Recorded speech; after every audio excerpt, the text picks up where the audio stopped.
Austrias Salzburgi tantsuakadeemias 4. aastat tantsu ja koreograafiat õppiv eestlanna tegi eile midagi, millest räägib täna terve Austria meedia.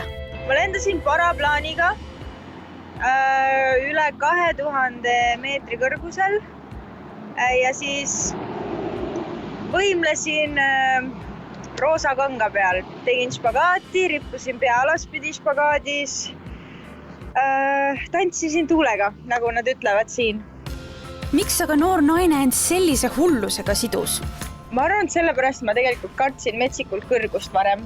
Ja mult lihtsalt küsiti, et kas ma nagu suudaksin sihukest asja teha, et nad pakuksid mulle projekti. Ja siis ma võtsin selle kohe vastu, sest ma teadsin, et mul on vaja selle hirmuga tegelema hakata, sest see segab ja ma tahtsin sellest hirmust lahti saada ja ma mõtlesin, et see on väga hea võimalus, kus nagu harjutada ja tegeleda selle hirmuga.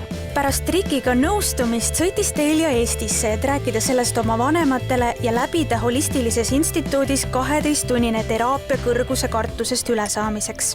Ma arvan, kõige raskem oli üle saada sellest hirmust, et nüüd on vaja võtta nagu ennast istmest lahti.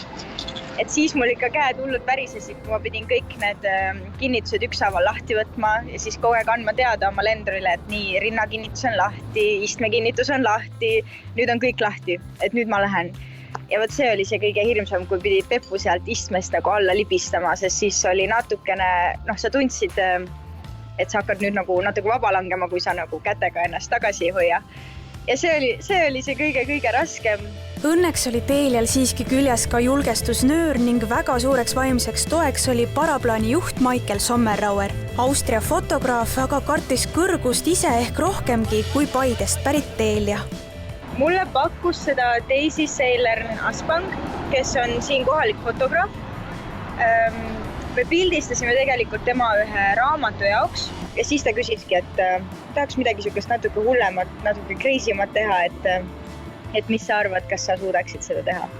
Võt, niimoodi ma sain selle juurde.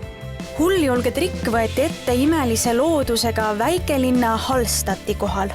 Seal on mäed täpselt niimoodi, kui päike hakkab loojuma, siis see valgus sõidab üle, nagu lõikab läbi nende mäenukkide ja siis tekivad sellised hästi ilusad peegeldused ja valgusvihid nagu.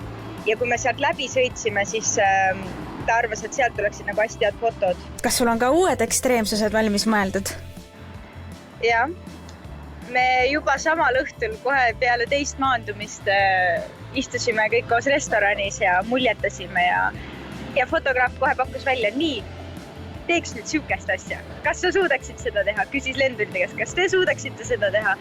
Ja siis me mõtlesime kõik seal koos ja tundub, et tuleb veel üks midagi, jälle midagi õhus, aga rohkem detaile ma ei taha avaldada, sest ma veel ei tea jälle, kas ma seda teha suudan, eks ma hakkan nagu treenima nüüd selle jaoks.